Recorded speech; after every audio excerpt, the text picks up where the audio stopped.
kıvançım. Al beşte bakkan ey baltardım dedi akene görsün ey yıratım.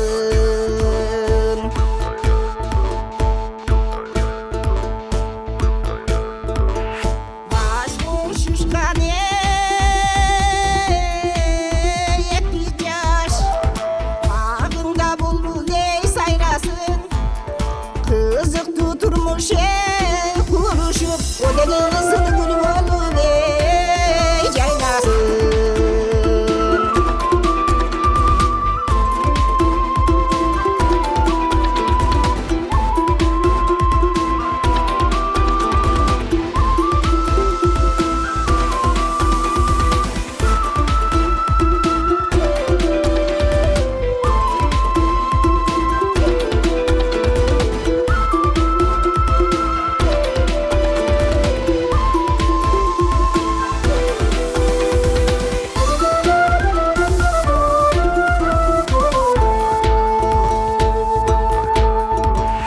Barkın acısın